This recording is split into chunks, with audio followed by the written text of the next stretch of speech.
This video is brought to you by Jab.se, the lead supplier of MMA gear in Scandinavia.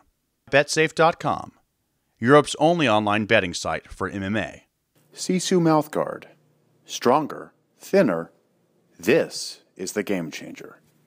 This is Marcus Korval with Studio MMA and MMA Net, and we're here with a great debut by Bobby Green. How you feeling, Bobby? I'm great, man. Just wonderful. Just blessed to be here. Did you expect the fight to go the way it did?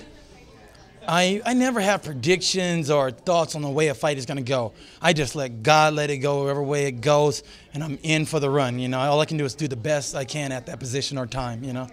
And your best was, in my opinion, a lot higher than a lot of people think. I would have expected, I think. You going in there and not just, you know, winning on the stand-up, getting the takedowns and dominating on top. Did you see that? Did you foresee that? I don't foresee anything. I had no idea where it was going to go or what I was going to do. I'm just a soldier of God and following the pathway. It's just amazing to know that, like, while this whole fight is transpiring, all these tension that you feel, all these different things that are going through your head, and try to get them accomplished. You know, I had no idea I was going to get there on top and then get the elbow in. I don't know where it's going to happen. It's just whatever happens, what happens. In the first round, when you had your back, were you in danger? Were you getting worried yourself? No.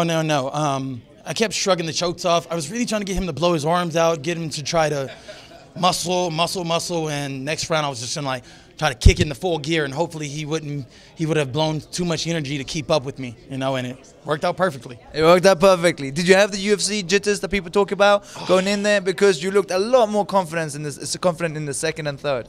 Yes, I did. I was like, my legs, I couldn't move them. I was like, oh God, move your legs. I'm stuck. So yes, I've been like on, I would say, on jitter week, you know, this whole week just in my head, it's like, oh my God, I'm in the UFC, oh my God. I never felt like I was worthy enough to be here. You've been fighting for a long time though, and definitely in many, sometimes you see people get promoted kind of coming in here, but you really fought your way into the UFC. You fought all over the place, from TFA to Affliction to Strikeforce to here.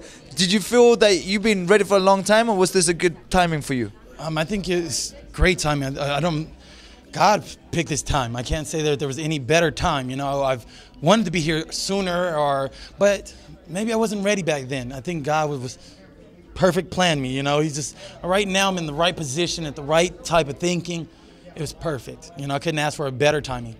I asked you when we started the interview if you recognized me. I've actually cornered against you when you fought in TFA, when you fought Raymond Ayala. And I said... Oh, wow, that's why you were holding that against me.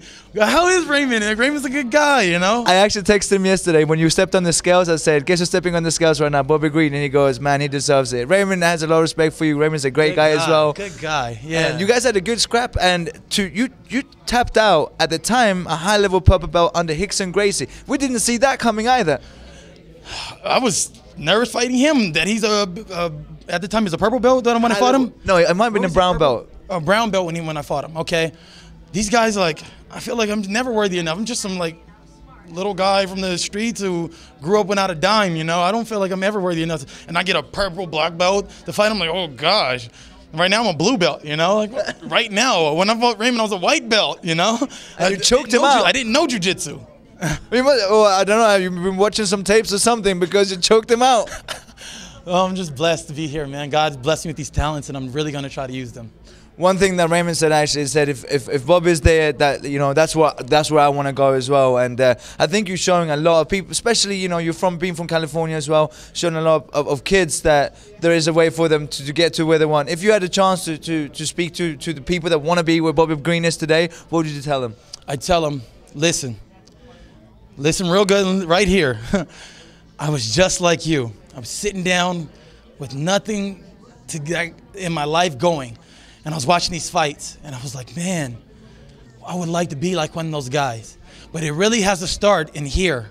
One day you got to just tell yourself, I'm going to try this, and I'm never going to look back.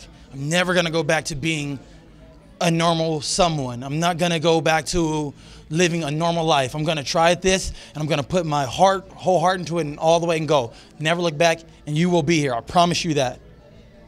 You heard it directly from Bobby Green. Bobby, looking forward to seeing more of you in the UFC. Thanks, man. Thank you. God bless. God bless. Oh my God. Programmet presenteras av betsafe.com.